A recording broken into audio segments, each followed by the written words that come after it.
Kristinn Hrafnsson, as a person who is very close to Julian, this is also a question that you could answer. If the process itself that has been going on for so many years now, if it's a measure to weaken Julian Assange and not the outcome to extradite him and to imprison him in the US is the goal, but to drag it on for years and years?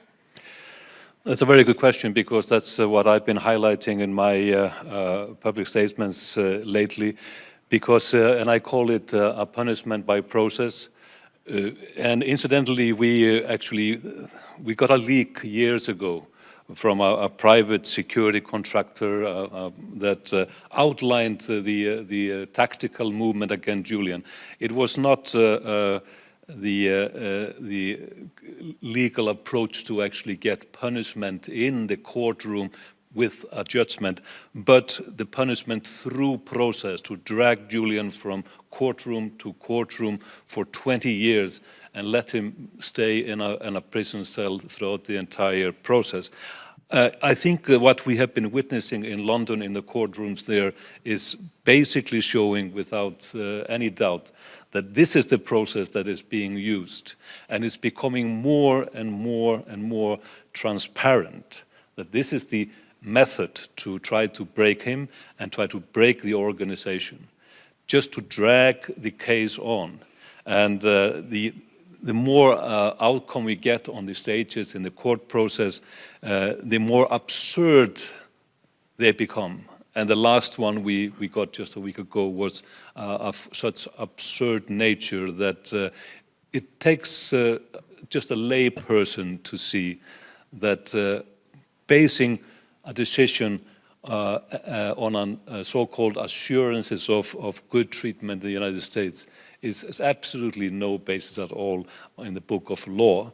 It is a plot, it is a PR exercise, and politically motivated. And so more and more people are acknowledging the simple fact that we've been saying all along, and it's becoming very, very clear that Julian Assange is a political prisoner and he is facing political persecution. May I just take the opportunity to thank the organization for this meeting here today. It's really important that we see the solidarity of these movements, cross borders.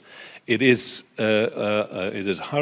heartening to us to see that these organizations do care, and the members. It's very important that the journalist unions stick together and show that this is a matter for their members to take up, and it sends a signal.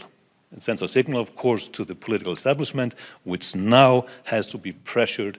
We need to get an answer from the political leadership in your countries that you represent here, and that's what I would urge to journalists who are watching, to actually take up the banner, ask questions, use the tool of journalism to ask repeated questions and not give up, get answers. Even in the White House, repeatedly the question is asked, what about Julian Assange? And repeatedly the answer is, we cannot comment. But that's okay. Ask, ask, ask. That is the approach to sort of get the message through. Thank you.